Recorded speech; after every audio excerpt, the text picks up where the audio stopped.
Hi friends. ఏం చేసినా ఫలితం లేదు, ఇదే కొంతమంది చెప్పే మాట. కానీ ఓపికతో ఉంటే కొన్ని రోజులకైనా అనుకున్నది వస్తుందని ఆలోచన చేయరు. దీనితోనే అసలు సమస్య. ఓర్పు చేదుగానే ఉంటుంది, కానీ దాని ఫలితం మాత్రం ఎంతో తీయగా ఉంటుంది. ఓర్పు అనేది మనిషికి చాలా ముఖ్యం. ఓర్పు లేనిది ఏదీ సాధించలేం.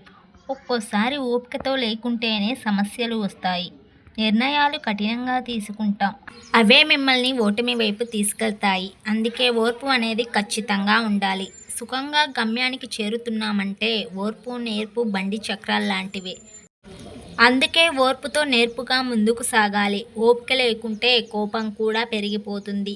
ఒక పక్షి గూడు కట్టుకోవడానికి ఒకేసారి పుల్లలు తీసుకురాదు. పక్షికి తెలుసు, ఒక్కో పుల్లను నోటితో పట్టుకొని తీసుకువస్తేనే గూడు ఏర్పడుతుందని. అందుకోసం చాలా రోజులు కష్టపడుతుంది. అలా కష్టపడితేనే అందమైన పక్షి గూడు తయారవుతుంది. ఎండ వాన నుంచి రక్షణగా ఉంటుంది.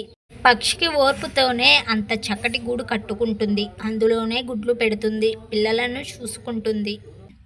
పక్షి ఓర్పు ఫలితమే ఓ అందమైన గూడు. అలా ఓపిక తెచ్చే ఫలితం తీయగా ఉంటుంది. అందుకే ఏదైనా పని చేసినా, లేదంటే ఏదైనా విషయం తెలిసినా ముందు ఓపికతో ఉండాలి.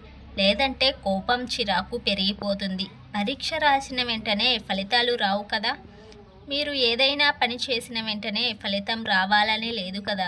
సమయం పడుతుంది. సమయం అన్నింటినీ సమాధానం చెప్తుంది. మీ ఓర్పుకు కూడా అదే సమాధానం ఇస్తుంది. అందుకే ఓర్పుతో ఉండడం చాలా ముఖ్యం.